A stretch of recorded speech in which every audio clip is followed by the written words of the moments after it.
Mabel mystery.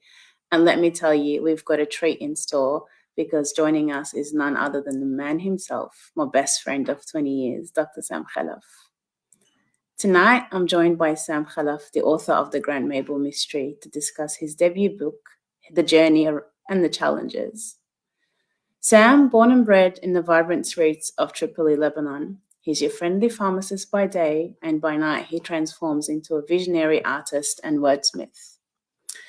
Let me tell you a little bit about his journey. It's a tapestry of woven with threads of community compassion and leadership in the pharmacy world. But what truly sets Sam alight is his passion for creativity. He draws on the depth of his multicultural heritage, steeped in the flavors of the Orient and fueled by the love of cinema. Sam's artistic expressions are nothing short of spellbinding. Whether he's composing melodies that dance on the air or penning stories that tug at our heartstrings, Sam's fusion of science and art is nothing short of magical. It's a symphony of cultures, a canvas painted with colors of life itself, and resonate with audiences across the globe. Welcome, Sam. Thank you, Tammy. Thank you for the lovely words and the beautiful intro. You know you're one of my favorite people, right? I am so happy to be with you.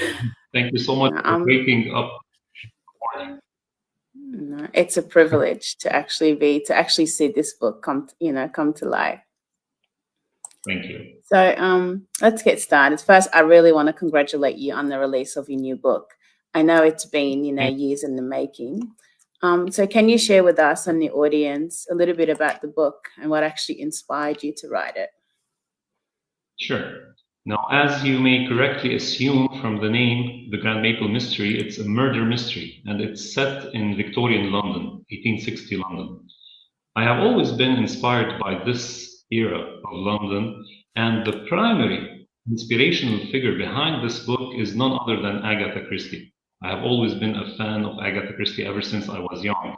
My sister, Jumana, used to read all of her books, and she made me fall in love with Agatha Christie, especially the novels where Hercule Poirot is the primary character or the main detective. So that's why I wanted to write my own murder mystery. That's how it started. That's really nice. And like I said, I had the privilege of seeing, the early chapters of this. In terms of writing, let's go a little bit in terms of the motivation. This is the typical question that anyone asks. As an author, obviously, or an artist, you might have your rituals to write a book. This is a typical cliche question. You have a typical ritual. And I know we did discuss when we were talking about the book when it was released, the Earl Grey story. That really intrigued me. And I think it would be nice to share with the people. Yeah, actually, you're asking about the rituals that I would do whenever I'm writing, right? Yes. Yes. The rituals, they started actually ever since I was writing the first chapter, because I was drinking Earl Grey. It was the year 2013. So I was writing the first chapter and I was drinking Earl Grey. So in that first chapter, the protagonist, who's Richard, the private detective, he enters into this cabin, and it's a cold night, and he starts sipping this Earl Grey. So I thought, I'm drinking Earl Grey, Richard should drink Earl Grey, and that's how it started. I started infusing myself into Richard. I started, let me say, more or less wanting to live inside that novel, inside that story. And then the rituals started with that Earl Grey, and they continued. Every time I would be writing about any chapter or writing any character or putting pen to paper, as they say, I would be always drinking Earl Grey. And another ritual, which I probably told you once about it, it's the fact that I pride myself in the fact that this book took place over all those years in different countries and cities and continents. Every time tell us a little bit more about that. I think it'd be interesting to tell people about that. Exactly. For example, some chapters were written in East Asia. Other chapters were written in Europe. Other chapters were written in Turkey, let's say, others in France, others in Italy. So I really think that this book was created all over the world. It made me happy to see that it was like a little child, and this child, I was getting pieces from here, pieces from there. That was really nice writing. And it is not necessarily that I was drawing inspirations from the places where I was, not necessarily, no. But when I am traveling, it's usually something that makes me so happy and so inspired. So that's why I would write whenever I am outside the country. Plus, sometimes I would write in my office while at work.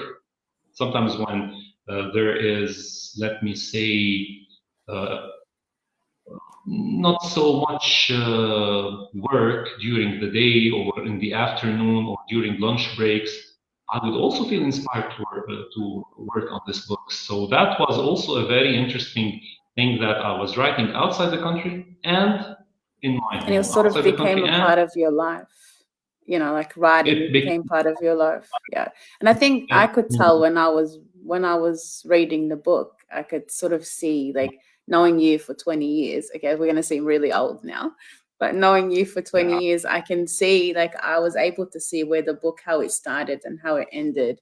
And I'm telling you, I read it in one day. That's how excited I was. So, I didn't. so, like, for everyone that's watching us, you're in for a treat, trust me. So let's talk a little bit Yeah, about the book. In yeah, the protagonist that you mentioned, Richard Abrams, he faces a number of challenges and adventures. How much of your personal true. experiences and emotions did you actually put in that character? That's what I was previously saying. I wanted to be part of that story.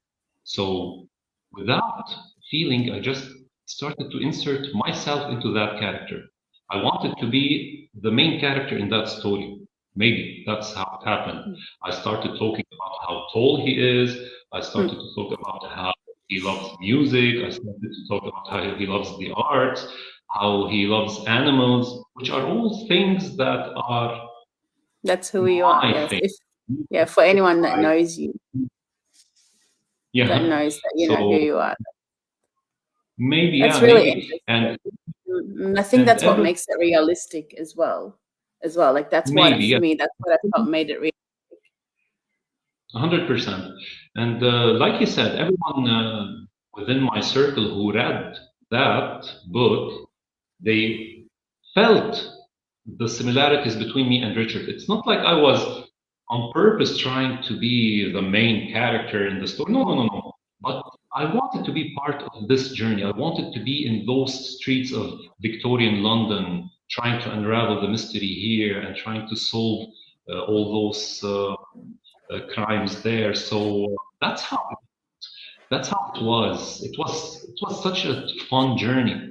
It was in a way as if I traveled to this country. Sometimes when I think about the places I have been to, in a way, I feel that I traveled to this place too, Victorian London, 1860 London.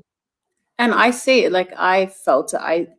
Totally felt like I could imagine it. Like, as you were, describing the maple tree and all of that, like, I felt like I was sitting there, and without giving away, like, even that bench that you refer to, that, the protagonist spends a lot of the time there, I could see Oh, myself.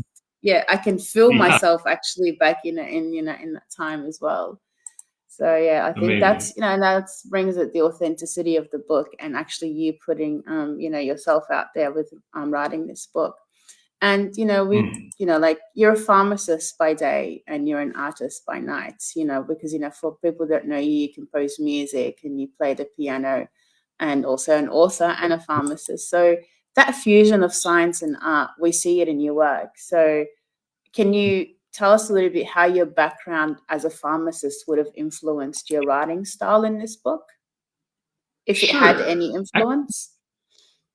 Actually, not as much as you would think it did directly. I mean, for example, Agatha Christie, my inspiration, she used to be a pharmacy technician during World War One. So when you read lots of her stories, she always uses poison and medicine as pivotal evidence or weapons.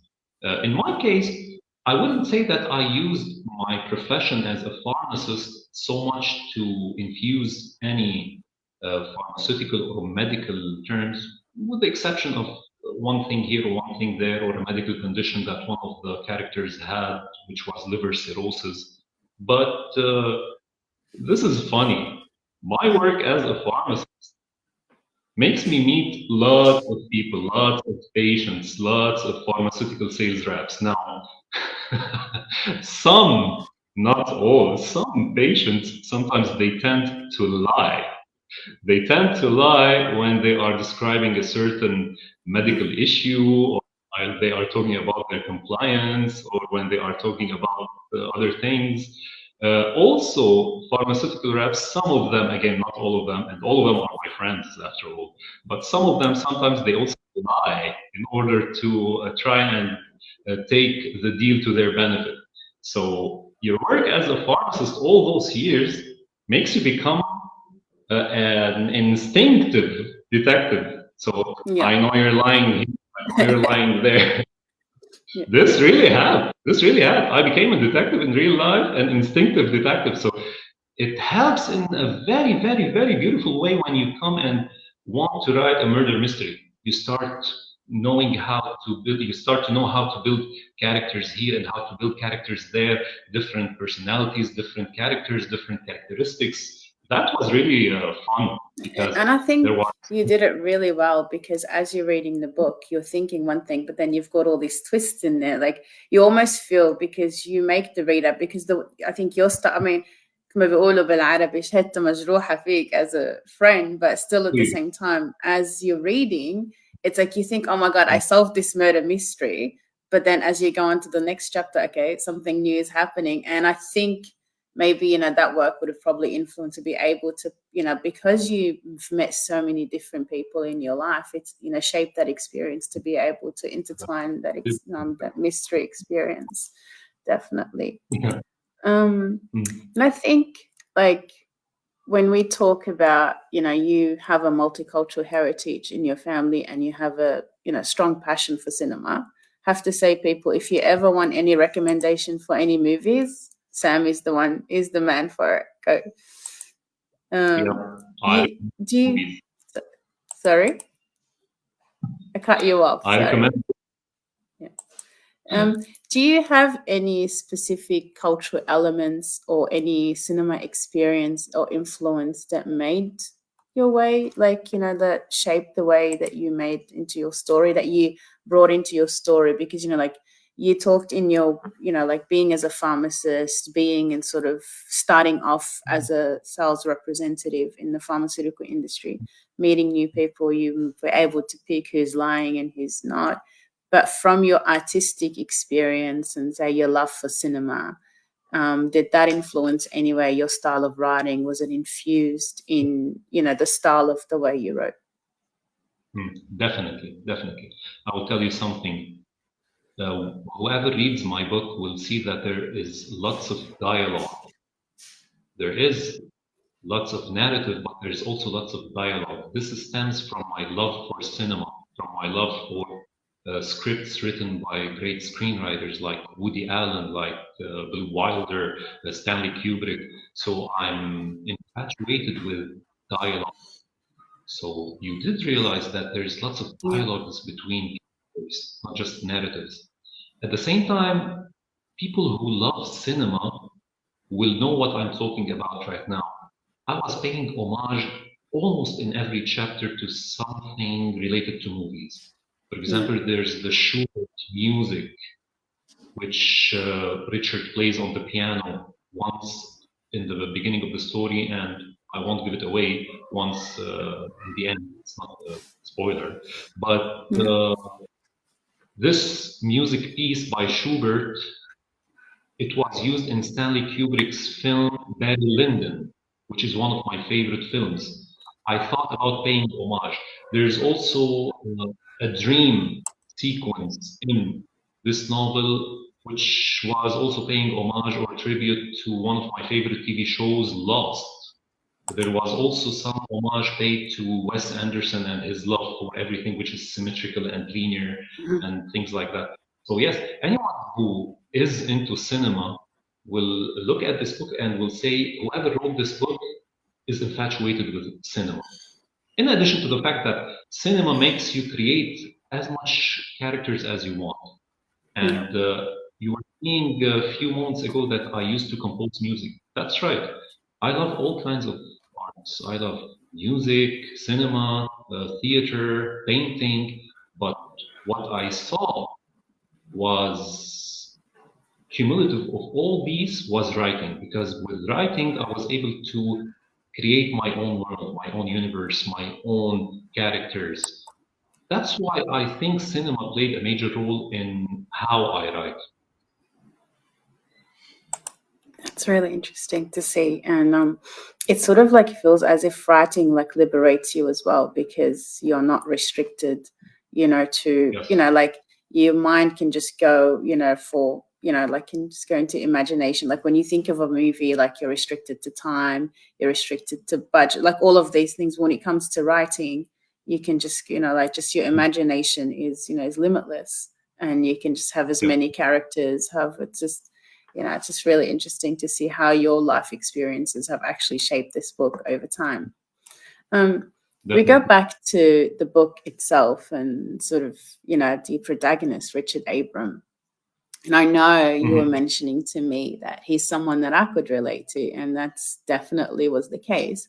But for you, was there any particular scene or chapter in that book or a character that held the significance to you personally, like a very special significance? And you would share, like, and why is it so meaningful without giving too many spoilers about the book? Yeah, I will try not to give spoilers away, but almost every character I wrote about in this book, almost, not all of them, but almost every character I was trying to pay tribute to people in my circle, because you remember how I was saying that I wanted to be inside this society, I wanted to be inside the story, inside the streets of Yep. London. So I said to myself at one point, why not bring my circle with me? One of the characters' name is Sarah, and Sarah is my beloved cousin. Another character is Romanian, a Romanian lady. So it was also paying tribute to my best friend in the world, Diana, who's Romanian. At some point, you will also see some fur friends, and you know what I'm talking about, Yes. right? So, yes, I thought about including my circle in this novel as well. So Yeah, it's like it I can't definitely feels like a say too. tribute to them. It's like a tribute to, did it feel like a tribute? You paying your tribute to sort of your, the main people in your life, and a Yes, sort of there in a is subtle also, way without, like to their face, like, it, because in the book it's something really special to you. So to include special people really means a lot. there is also a character that doesn't show up in the novel, and Richard Abrams talks about her. If you remember, around chapter 3. Yep. This There is someone from my past, and I was also paying tribute to her. Also, in the dedicated to section, this is my favorite part. In the dedicated to section, there were people around 2013 that I thought I would include. And after 10 or 11 years, you see that there are people I included and people I omitted and people who were not there in 2013 and they are now in my life. So it's a funny thing and an ironic thing how sometimes you dedicate things to people and suddenly you discover that they no longer exist in your life. Also, one of my beloved dedicated to people section is in the section is my teacher, Mrs. Dalal Isaac, who passed away a few months ago. I'm sorry she did not see the release of my book, but I'm sure she's proud of me I'm sure wherever she is she's. definitely proud of your work and everything you've achieved. I hope On so. that point, like the book has, it's not just, it's been a while in the making. As you mentioned, back in 2013, who you would have thought we would dedicate the book. It's would be really challenging. Like, what kept you motivated to actually finish it? Because, a lot of, it's a normal thing that we start something and we don't, we sort of leave it with life challenges and all of this. We tend to, maybe forget, but it takes a lot of dedication and discipline to be able to finish something, even though it's taken a long time to do. But like what kept you motivated all these years to actually want to finish it? Is there anything specific or? Yeah, I think it's a combination of my character, which doesn't anything to keep pending. So if I have something in mind, I have to do it, even if it happens after 10 or 20 years. I don't like to keep things pending in my life. So I somehow knew that I was going to go. That's one. The other thing is the support I had from my friends and family. One brief example was in 2017. One of my close people, she read some of the chapters and then she went and watched Murder on the Orient Express. It's an Agatha Christie movie. Okay? So she went and watched it at the movies, and at night she texted me and she told me, I watched this movie. It's based on an Agatha Christie book, and it reminded me of your novel and your style and your chapters, and you should keep going. You should continue doing what you are doing. I think this can be really good.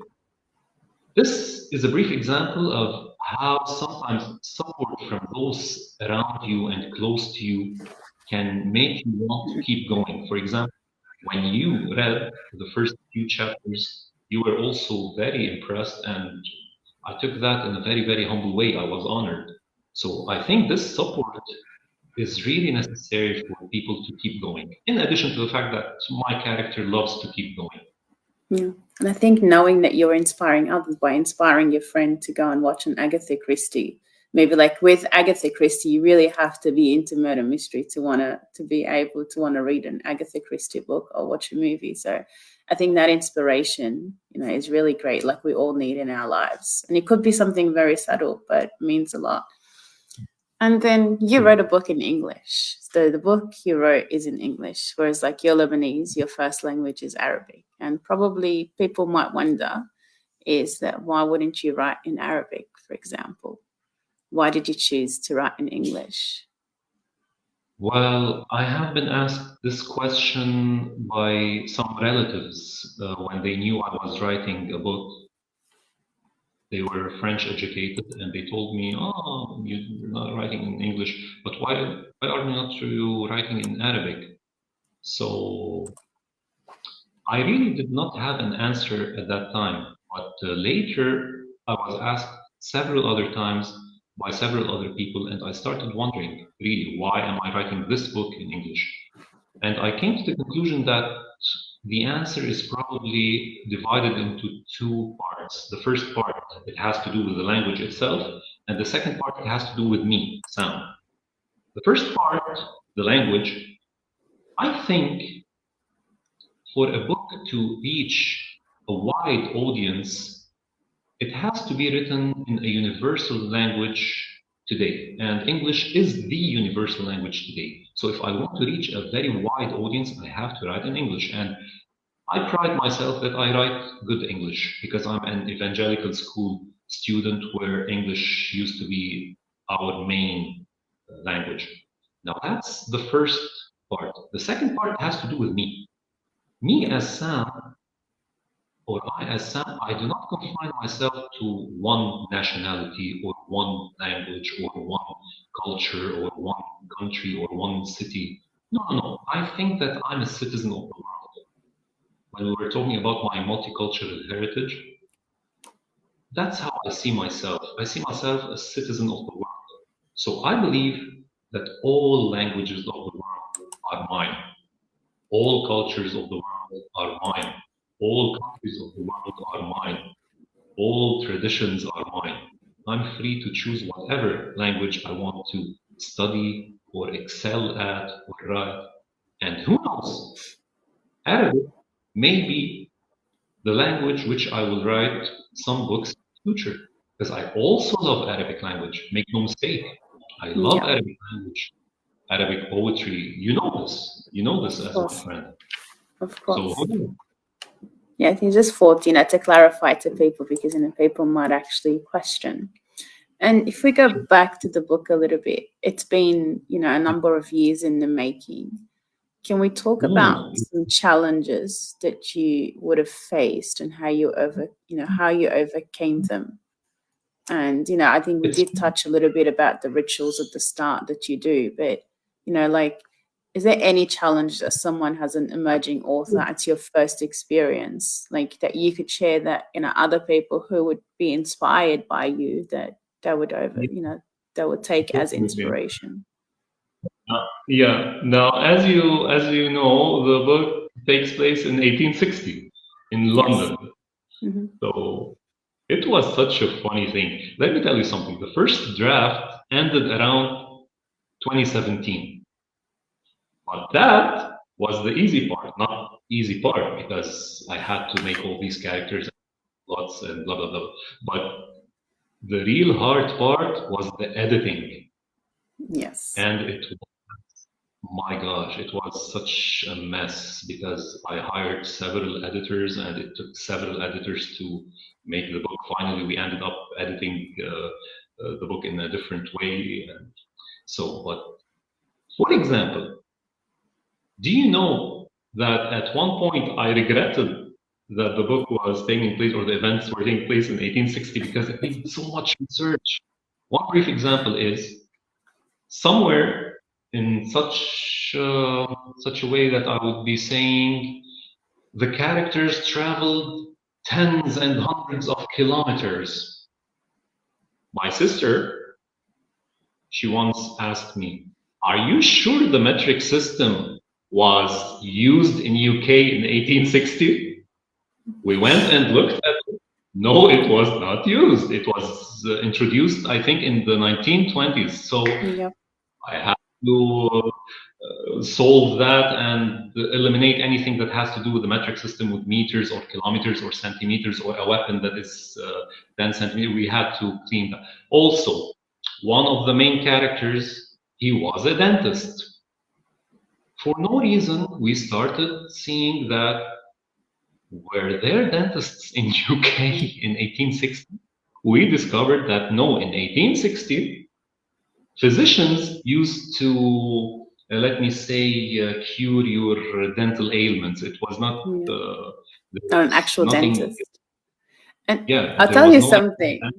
As I was reading the book, I had the editor hat on as well, and just being your friends, like I was literally like paying attention to all of this to see, like, not in effect trying to find a mistake, but it was more like I had my editor hat on to see, like, I could see how much work has gone into this book. Put the so, writing aside so, and the story and all of that, but it was very clear that all the evidence when you're referring to places, to, like you said, dentistry, even to music as well, because there's a lot of references to music. You can really tell hmm, it was a really well researched piece. It's not just like, you've imagined a place, and even though you might have not, you weren't there in the 1600s, but you were there, it felt like you were there, you knew everything. And I think, I, and that's kudos to you that music, you're authentic in terms of, and giving the audience a piece that's not just well written, it's also well researched as well. And I think that that's a respect to your readers. You're paying a lot of respect to your readers, not just like, I'm going to put a book out there for people to read, but it's like you respect their true, minds, and true. and for them to take the time to read. Yes, yes, Yeah. that's true. And thank you for pointing this out. I respected my readers in a way that I really wanted to be as authentic as possible. Another example, when you said about music, yes, Richard was supposed to be listening to Schubert's music on the phonograph, but there was no phonograph in 1860. We had to edit this and make it a piano. He was playing the piano. These things, they seem now little, but at the time they were so much. Also, the difference between the English words and the American English words. For example, I can't imagine how many times I had to eliminate the word apartment and substitute it with flat. I can't believe how many times I would realize that I wrote neighbor with no you in the end, neighbor or behavior, or these words that have you in UK and in Australian and Commonwealth language. So yeah, it was hectic. It was hectic, really. That's why it spanned 11 years, I think. So, I mean, I'd say hats off to you for doing, because that in itself is a lot of work as well. You know, years in the making, and now it's in print. I mean, sort of like digitally in print. How do you feel? Like you, as a person that's seeing your work in print, and what advice would you give to aspiring authors that are wanting to embark on that journey? But it is a scary journey to actually want to start to write, to put yourself out there. It's not, people might think, oh, it's easy to write a book. You're just putting words on paper, but it's actually not, because as you said, there's research in it. There's, efforts and motivation and discipline. How would what would you say to aspiring authors who are just reluctant to take that first step because of all of the things you mentioned? Yeah. First of all, let me start by saying I'm still in this denial stage. I'm still happy.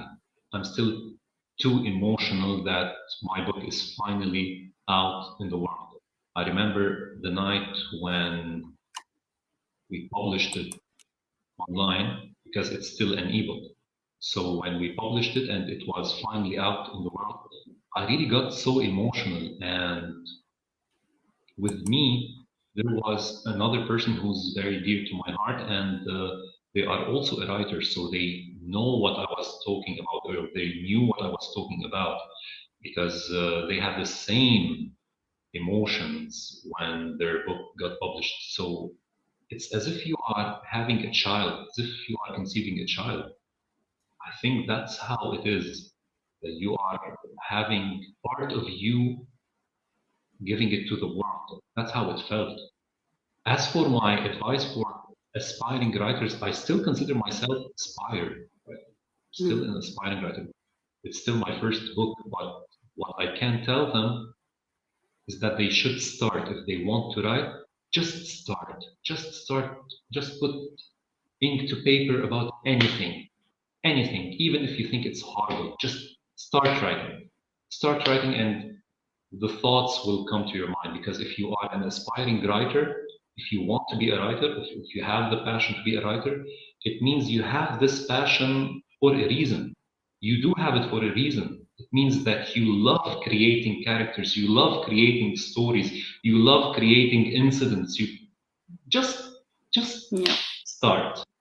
Even in the world of, like we're in a world of social media, and probably the number of readers has gone a lot down from, say, 10 years ago. And so, like, how would, for these people that would be watching you or reading your book and being inspired, how, if they want, you said put pen on paper, how would you think they would differentiate themselves, in a world where it's, fast paced, it's all about TikTok and Instagram. It's really not about, there's not a lot of emphasis on, on novels and reading. It's literally, it's a niche now. It's become a niche, which is, it's a bit sad that, when it comes to reading, like it's not as something, if we go 10 years ago, it was something that, really encouraged, wherever you go, you would see people, with their books in their hands on train stations and on trains. But now it's like everyone's got their head to their phones. For these,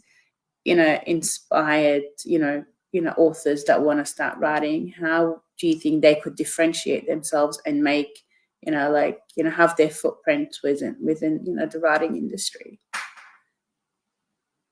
I think, and I don't want to sound too philosophical, but I think that literature will never be in danger. It's not 100 years or 200 years old. It's something that is thousands of years old. I don't think it will ever be in danger. Okay, now we have social media. I personally sometimes feel that I am not reading like before, but I always go back to reading. I always go back there. But yes, now we have social media, we have social platforms, people are not reading like before. But I think that in the future, maybe reading will once again prevail. I think so, because reading is one, or let me say, literature and books, they are one of the standard arts, just like painting, just like uh, music.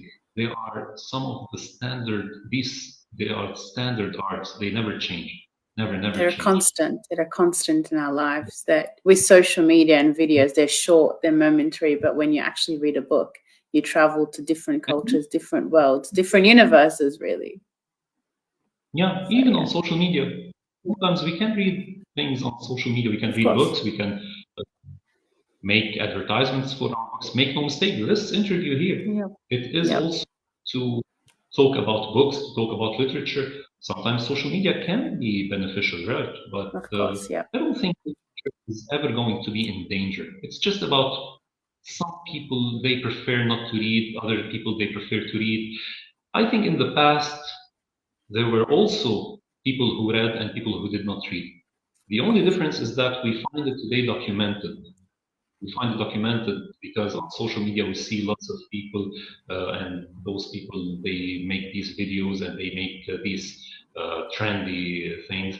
But I always think that there are still many readers all over the globe. I'm not worried about Yes. that, to be Yeah. frank. Of course. And from this book, what do you hope your readers to take away from their experience?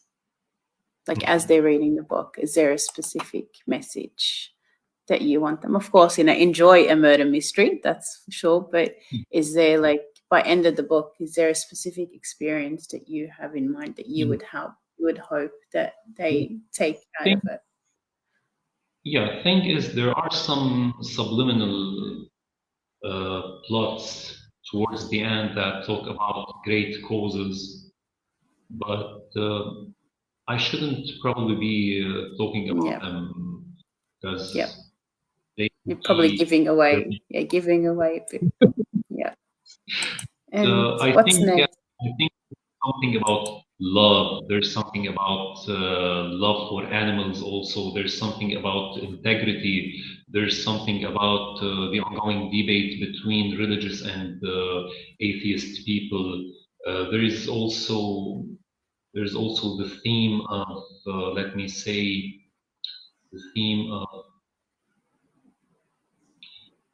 respect. There is the theme of respect Yeah. throughout the chapters. You will Mm. realize how much the characters were respectful to each other, Yep, even when they definitely. were even when they were having all these quarrels between each other. They were respectful. So this also is a very important theme, respect, which is how you can win your case with respect and with the appropriate words. How you Yeah. can win anything you want, your case, your victories, whatever you want, just using correct words and with respect. That's also Yeah. part of writing. That's what Okay. also part of writing, where you become able to control your emotions, where you become able to control your anger. So that was also a very important theme, in my opinion.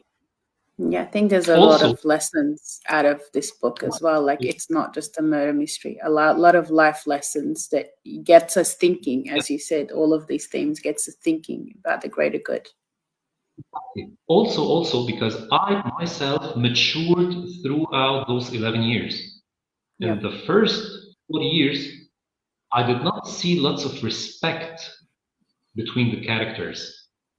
I did not see lots of maturity between the characters. But later, as I edited and re-edited and rewrote and rewrote and rewrote, it became this way. It really became much better because And I it's, I think that think I that's also, what make. Yep. Go on. Sorry. And I yeah, was saying I was that's. saying that that's how I think I matured to a certain extent Yeah. during those 7 later years after the first four. So that's also something interesting. And I think you see it in the authenticity of the book. Like if people know you and they read the book, they can sense your authenticity and like what you stand for, your values. To me, I see your values in that novel as well. It's not just, like I said, it's not a murder mystery. It's a murder mystery. Yes, the theme is a murder mystery, but I see your values and what you stand for in life in that book as well. Exactly. So, That's what so I what's try next? to. So what's next? Can the readers expect more captivating stories in the future, or do you have other creative endeavors that you've got in mind?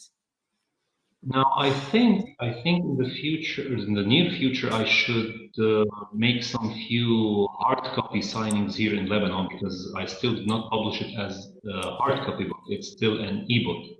It's available on Amazon. But Yep. I'm looking for the right moment in Lebanon here because Lebanon is having such difficulty these days with all the events all around us and the situation. So I'm waiting for the right moment to probably do a couple of book signings, probably one or two in Beirut, one or two in Tripoli. That's my plan for this. Also, that would be a big wish for me if someday it can be transformed into a movie or into a TV show. That's every writer's dream, especially if the writer loves cinema and movies. So that's for Grand Maple. As for my future plans, yes, I do have future plans about writing also. Just like I tackled murder mysteries in this book, I still have time travel to tackle. I would love to write something about time travel. I would love to write a black comedy book because you know me, I'm into black comedy and into yeah. So I would like also to write these two themes. I would like also to write, and this might not sound like me, I would like also to write a good romantic novel one day. Yeah. Know why, but I find that romance is uh, it's a very intriguing, let me say, genre which I never tackled before. But yes, those are some of my plans, which are still plans in my head. Yeah. Like, I don't think we can ever have enough romance novels out there as well, because us as humans, regardless of how mature we are, we're always looking, for that, bit of romance in our lives. And, like, it's always We all, the romance, romance novels always, transport us to a completely different, state of mind as well. So I think you'd be really good at that. I think people would be looking for, be one of, it would be a great book. So if we want to and purchase this book, people want to read this book or purchase it, where can they find it? oh, it's available, like I said, currently exclusively on Amazon, primarily in the following websites, which are Amazon Australia, Amazon UK, Amazon Spain, France. They are available on these Amazon sites, The Grand Maple Mystery. Yeah, I've I just would, put a link in the chat for people as well. yeah, They sure, can get the book. So, sure, it um, would be lovely. And I really hope people would read the book and would like it. And I would love to hear the reviews of people. yeah, I strongly encourage anyone that's listening to us or who'll be listening later. You are in for a treat in this book. Sam, any final remarks? Anything that you would like to say to the people out there? A note from the author, like from your heart. Well, I really am a lover of the arts.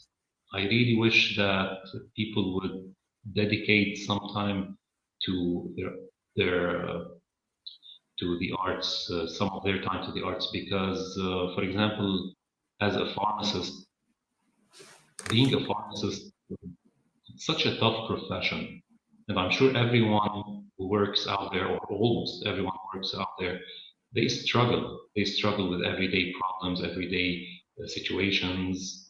It's important that they really influence themselves and give treats to themselves, give a spiritual medicine to themselves through arts. Really, because I have met lots of people who are not into arts. And once they started loving the arts, their lives changed. Their lives changed.